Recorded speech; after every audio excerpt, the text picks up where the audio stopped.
दोस्तों आज की वीडियो आप लोगों को हंसने पर मजबूर कर देगी। अगर आज की वीडियो अच्छी लगे तो वीडियो को लाइक और चैनल को सब्सक्राइब ज़रूर करें। बादशाह ने ऐलान किया कि बीवी से डरने वाले मर्द एक लाइन में खड़े हों और बीवी से ना डरने वाले दूसरी लाइन में। बीवी से डरने वालों की एक लंबी लाइन लग गई, जबकि बीवी से ना डरने वालों में एक ही मर्द था। बादशाह ने खुश होते हुए पूछा, आप अपनी बीवी से नहीं डरते? आदमी बोला, पता नहीं जनाब, मुझे तो मेरी बीवी कह के गई है कि इस लाइन में खड़े होना वरना टांगे तोड़ दूंगी। एक लड़का दूर गांव में एक घर में मेहमान बना। औरत ने कहा, बेटा आपको रात में डर लगता है तो चांद के पास सो जाओ। लड़के ने कहा, नहीं इधर ही ठीक है। सुबह एक खूबसूरत लड़की इसका नाश्ता लेकर आ गई। लड़के ने कहा, आप कौन? लड़की ने कहा, मैं चांद।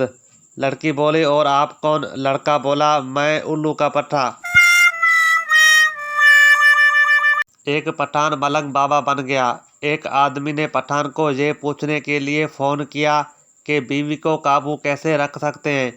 आगे से पठान की बीवी ने फ़ोन उठाया और बोली, तुम बाद में कॉल करना, खान साहब अभी बर्तन धो रहे हैं। दुकानदार ने एक सरदार से कहा, मच्छरों के लिए ये पाउडर ले जाओ।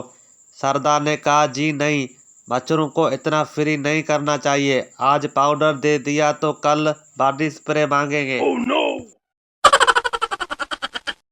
शेख के बेटे का एक्सीडेंट हो गया। डॉक्टर ने कहा, आपके बेटे की दोनों टांगें काटनी पड़ेंगी। शेख सर पकड़कर रोने लगा। डॉक्टर ने कहा, हौसला रखें।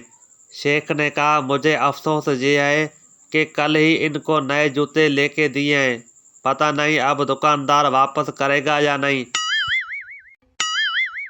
एक सरदार के घर रात के वक्त चोर आ गए। सरदार अंदर से बंदूक निकाल कर ले आया और चोर बंदूक देखकर भाग गए। 20 मिनट बाद पुलिस आ गई और पूछा कि तुम्हारे पास बंदूक है? सरदार ने बंदूक दिखाई और कहा, ये बच्चों का खिलौना है, चोरों को डराने के लिए निकाली थी। ये सुनकर पुलिस चली गई और चोर फिर आ गए।